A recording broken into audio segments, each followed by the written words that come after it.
राष्ट्रीय अध्यक्ष, हमारी जो देश की तेल का जो व्यवसाय है उसको संचालित करने वाली संगठन और देश के 365 प्रकार के व्यापार का जो संचालन करती है, देश की सबसे बड़ी नहीं विश्व के सबसे बड़ी संगठन confederation of all India traders. Tax यानी मालमत्ता कर, ये यदि आप कलेक्ट करते हो ठीक ढंग से तो आपका रेवेन्यू अप्रोक्सीमेट 57 लाख करोड़ के अधिक हो सकता है।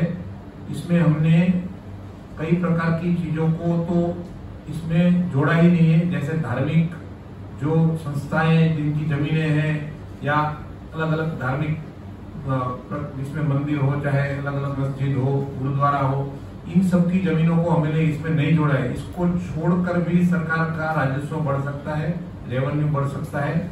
ये हमारे पास पूरे एविडेंस के साथ सरकार ने जो सरकार से हमने जो आंकड़े प्राप्त किए उसके आधार पर हमने ये आंकड़े तय किए हैं। वो हम आपको एविडेंस के साथ सारे हमारे पेपर यहाँ पढ़े हैं, उसमें से भी आपको पता चल जाएगा। दीपा रूपरल है, मैं डायरेक्टर हूँ United NGO chambers for social development. ये सेक्शन 8 कंपनी है, नॉट फॉर प्रॉफिट कंपनी। मेरा इस मुद्दे से जुड़ने का कारण यही था कि ये बताओ कि टैक्स एक एक्सटॉर्शन नहीं, डाकू भी नहीं होना चाहिए, अगर मैं रॉन्ग वर्ड यूज नहीं कर रही हूँ। टैक्स एक फैसिलिटी होना चाहिए जो हम देश के विकास के लिए करते हैं। आज मैं 25 साल से सोशल डेवलपमेंट सेक्टर के साथ जुड़ी हूँ। मैं अपने आप को सोशल वर्कर नहीं कहती हूँ, मैं अपने आप को सोशल डेवलपमेंट प्रोफेशनल कहती हूँ, क्योंकि जब मैं प्रोफेशनल कहूँगी तो मेरा अप्रोच डिफरेंट रहेगा। अब मैं ये आपसे एक शेयर करना चाहती हूँ कि इतने सालों से जो मैं काम कर रही हूँ, मैं एक चीज़ पे काम कर रही हूँ। कुछ समय पहले रमेश जी भी मुझे पूछ रहे थे कि आपका एनजीओ क्या काम करता है, तो मैं वो काम करती हूँ कि if I say in English, if I want to eliminate poverty it has to be through trade. यानी अगर मुझे पॉवर्टी या गरीबी को हटाना है तो भाषण से या स्लम में। ऑनलाइन का इतना बड़ा व्यापार चल रहा है कि कोरोना के टाइम पे कोई ऑनलाइन नहीं था, कोई बड़ा मॉल नहीं था।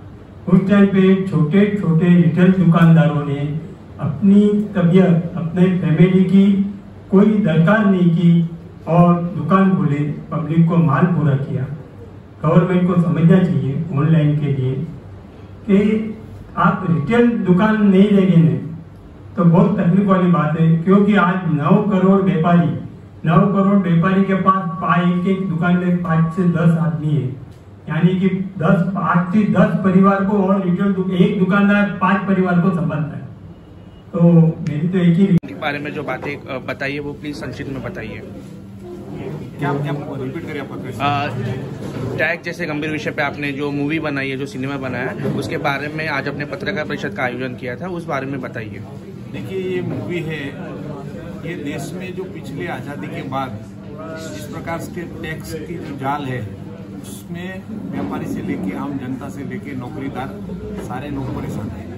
सरकार अलग अलग माध्यम से टैक्स लगा रही है, लेकिन इस मूवी के माध्यम से हम सरकार को बताना चाहते हैं कि एक टैक्स लगाकर भी सारे टैक्स हटाकर देश का राजस्व रेवेन्यू जो अभी मिल रहा है उससे ज़्यादा मिले और हमें कई अन्य देशों से किसी प्रकार की लोन लेनी न पड़े और देश की आम जनता से लेकर सारे वर्ग खुशहाली से जी सके। इस प्रकार से ये प्रपोजल बनाया गया और इसमें फिल्म में दर्शाया गया। इस सिनेमा में कौन सी कठिनाई आपके सामने आई और किस किस लोगों का हाथ आपके साथ था? इस फिल्म बनाने में देखिए सबसे महत्वपूर्ण रोल इसके निर्माता, इसके दिग्दर्शक और इसके मेन अभिनेता ये हमारे सुबोध जी है और बहुत सारी उन्हें, क्योंकि इनकी लाइफ की ये मूवी पहली जो बनाने जा रहे थे, बहुत सारी चुनौतियों का उन्हें सामना करना पड़ा है और हमारे जो व्यापारी एसोसिएट है उनके साथ उन्होंने अपने हिसाब से जो हो सकती है वो मदद करी है। लेकिन जिस फील्ड में हम पहली बार जा रहे हैं उसमें चुनौतियां होती है और जो पहले से जो कद्दावर लोग वहाँ बैठे हैं वो सोचते हैं कि नया कोई यहाँ ना आए, हमारे साथ कंपटीशन न करे, इसके लिए कोई घुसने नहीं देता है। लेकिन इन्होंने, मैं इनकी हिम्मत को सही में सलाम करता हूँ कि इन्होंने इतनी बड़ी तकलीफें उठाकर भी इस फिल्म को पूर्ण किया।